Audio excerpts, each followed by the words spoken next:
Subscribe now and press the bell icon. Never miss an update.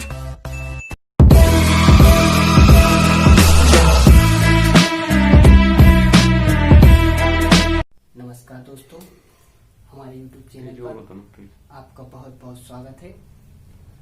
मैं आपके लिए लेकर आया हूँ 9th class NCERT part first, हमारे आसपास की वस्तुएं। जैसा कि कल मैंने आपको बताया था कि मैं आपको साइंस के प्रोडक्ट आपको उपलब्ध कराएंगे, नोट्स आपको व्यवस्थित प्रोवाइड कराए जाएंगे। आपको पार्ट फर्स्ट है हमारे आसपास की वस्तुएं।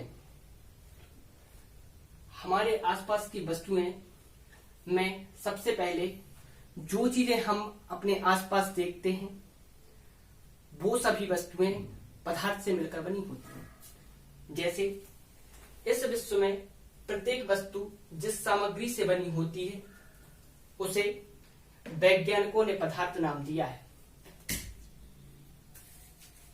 भारत के प्राचीन दार्शनिकों ने पदार्थ को 5 मूल तत्वों में वर्गीकृत किया है, जिसे पंच तत्व कहा जाता है। ये इंपोर्टेंट है, इसको याद रखना। इसे पंच तत्व कहा जाता है, जैसे वायु, पृथ्वी, अग्नि, जल और आकाश। पदार्थ की डेफिनेशन: प्रत्येक पदार्थ छोटे छोटे कणों से मिलकर बना होता है, जिसे हम पदार्थ कहते हैं। उदाहरण दे दो। पदार्थ के अभिलाक्षणिक गुण भी हैं। पदार्थ के कुछ अभिलाक्षणिक गुण हैं, जैसे पदार्थ के कणों के बीच रिक्त स्थान होता है। पदार्थ के कण निरंतर गतिशील होते हैं, अर्थात गतिज ऊर्जा करते हैं। और पदार्थ की एक क्वालिटी ये होती है, अगर ताप बढ़ाने पर पदार्थ की गतिज ऊर्जा भी बढ़ जाती है। पदार्थ के कण एक दूसरे को आकर्षित भी करते हैं। पदार्थ के कणों के बीच एक बल कार्य करता है। यह बल कणों को एक साथ रखता है।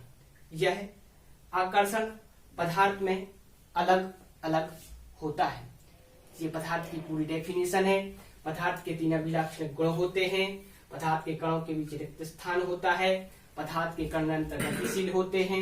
इनमें गतिज ऊर्जा होती है। ताप बढ़ाने पर गतिज ऊर्जा बढ़ जाती है। पदार्थ के कण एक दूसरे को आकर्षित करते हैं। ये पदार्थ की डेफिनेशन है। इसके बाद हम आगे बढ़ते हैं। पदार्थ की 3 अवस्थाएं होती हैं। वैसे तो पदार्थ की 5 अवस्थाएं होती हैं, लेकिन जो हम अपने आसपास देखते हैं उनमें पदार्थ की 3 अवस्थाएं होती हैं, जैसे ठोस, द्रव, गैस। वैसे पदार्थ की 5 अवस्थाएं होती है, जिसमें प्लाज्मा और बोस-आइंस्टीन कंडेंसेट।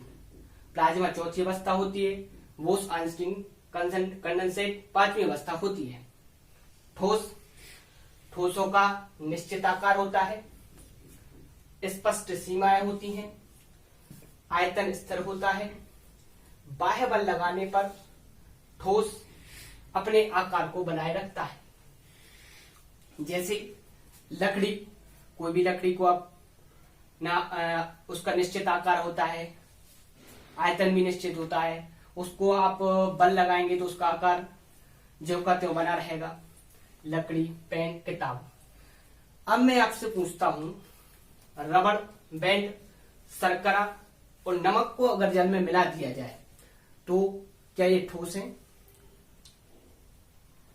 आप जवाब दें। हाँ, ये ठोस हैं। ये ठोस क्यों है? ये ठोस इसलिए हैं क्योंकि रबड़ बैंड को खींचने पर उसका आकार बदल जाता है और बल हटा देने पर वह पुनः अपनी अवस्था में आ जाता है और अत्यधिक बल लगाने पर वह टूट जाता है। अतः रबर बैंड ठोस का एग्जाम्पल है। अब हम शर्करा का एग्जाम्पल लेते हैं। अगर शर्करा को, नमक को अपने हाथ में लें और या किसी प्लेट या जार में रखें, उनके क्रिस्टलों के आकार नहीं बदलते हैं, इसलिए शर्करा को भी ठोस अवस्था में रखा गया है। और इसके बाद आता है स्पंज। स्पंज जो कि है, जैसे स्पंज है, उसको आप अगर दबाएंगे तो वह दब जाएगा। उसके बीच जो अंतरकोशिकीय स्थान होता है वो उसके कारण दब जाता है और वायु बाहर निकलने लगती है, जिससे इसका संपीड़न संभव होता है। इसलिए स्पंज भी ठोस का उदाहरण है। इसके बाद आगे बढ़ते हैं। द्रव का आकार निश्चित नहीं होता है, लेकिन आयतन निश्चित होता है। इनमें ठोसों की अपेक्षा द्रवों में रिक्त स्थान अधिक होता है। देखो यहाँ पर ये ठोसों में रिक्त स्थान कम है, गैसों में थोड़ा सा ज्यादा है। जैसे जल, एल्कोहल और पेट्रोल। एक नोट लिखें, इंपोर्टेंट है। द्रव में ठोस, द्रव, गैस तीनों का मिश्रण संभव है, लेकिन ठोसों की अपेक्षा द्रवों में मिश्रण की दर अधिक होती है। ऐसा इसलिए होता है क्योंकि ठोसों में द्रवों की अपेक्षा अधिक रिक्त स्थान पाया जाता है, इसलिए इसमें ठोसों की अपेक्षा मिश्रण अधिक होता है।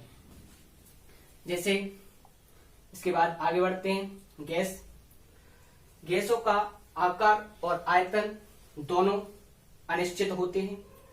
ठोसों एवं द्रवों की तुलना में गैसों की संपीड्यता काफी अधिक होती है। ऐसा इसलिए होता है क्योंकि इनमें जो है कण बहुत पास होते हैं ठोस में, इसमें थोड़े से कम पास होते हैं, इसमें बहुत दूर होते हैं। इसलिए गैसों की संपीड्यता बहुत अधिक होती है। इसे गैसों के एग्जाम्पल नाइट्रोजन, ऑक्सीजन, एलपीजी और सीएनजी। आपने देखा होगा जो एलपीजी है, एलपीजी को संपीड़ित करने पर वह छोटे आकार में एकत्रित हो जाती है।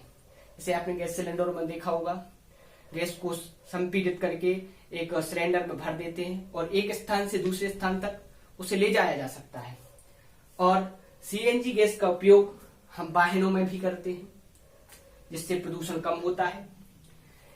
गैसीय अवस्था में कणों की गतिज ऊर्जा अत्यधिक होती है और अनियमित भी होती है, और इनके बीच रिक्त स्थान भी बहुत ज्यादा होता है। दोस्तों, आज के